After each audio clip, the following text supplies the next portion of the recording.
Yeah, extremely suspect that Inoue was bitching and complaining about getting random tested. And Inoue is an arrogant man from what I've dealt with him. I've got to interview him here in the States.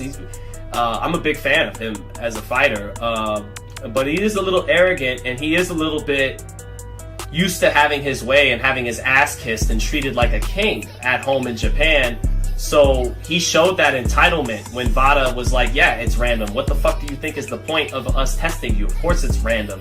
And he bitched about it, and then the fight got moved to a later date. So we are officially 7 days away from the most anticipated, or should be the most anticipated fight in boxing between Stephen Coolboy Fulton and Naoya Inoue. And Naoya Inoue fans continue with their very interesting tactics in Japan. This time, they came to Stephen Fulton's gym where he was training to give him a birthday cake, a late birthday cake. And you could see it on Stephen Fulton's face. His expression said it all. He handles things really professionally, and even though he can see that it's fake love, and that these people have no interest in him winning this fight, and they're definitely cheering against him, that he has to keep his cool, and he wants to show that he's a class act.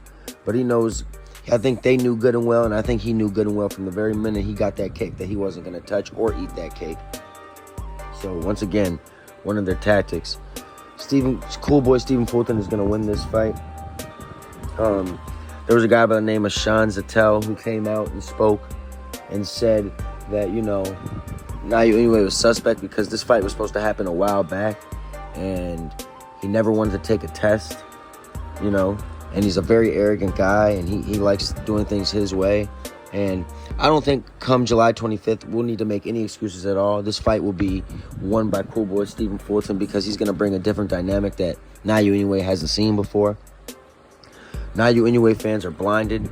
They say the same thing every time. They say, Naoya Inoue fans always say that Naoya Inoue is going to knock Stephen Fulton out in 8 rounds or less, 9 rounds or less, because Stephen Fulton doesn't have any power, and Naoya Inoue is amazing. He's a 4-division champion, and he's out of this world, top 10 fighter ever. And you just have to laugh at people like that because Stephen Fulton is out of this world. I mean, he's going to give Naoya Inoue a different dynamic. He knows how to clinch right at the right time so that he can catch his grasp. He's super quick. He's going to throw that jab out there. He's going to throw the best jab that Naoya Inoue's ever had to experience in his life. Naoya Inoue, I don't know how he's going to react. Naoya Inoue's never had to fight a guy with a jab like this, a guy who can counter, a guy who can fight on the inside and trade with you and then clinch at the right time and avoid punches and, really run with the punches so that he does not get knocked out. People are sleeping on Coolboy Stephen Fulton's defense for a guy who fights on the inside. And come July 25th, they're going to be in for a rude awakening. They won't know what to say, but they will thank me for my boxing knowledge. At the very least, Coolboy Stephen Fulton, no doubt about it in my mind, is definitely going the distance. I don't know why people would ever think he would get stopped. And in other boxing news, Devin Haney is being forced to make a decision quick. He has until July 21st to make a decision on who he's going to fight next. He could either fight Shakur Stevenson, a guy that would really cement his legacy if he could beat him, or even get in the ring with him and put up a good performance, which is the fight that everyone wants to see at lightweight. Devin Haney, Shakur Stevenson, one of the most technically sound fights we're ever going to see. I would love to see that fight. Or he can move up and he could fight Regis Prograis, which would also be a good fight because Regis Prograis has great knockout power, and he's shown people that he's a legitimate fighter.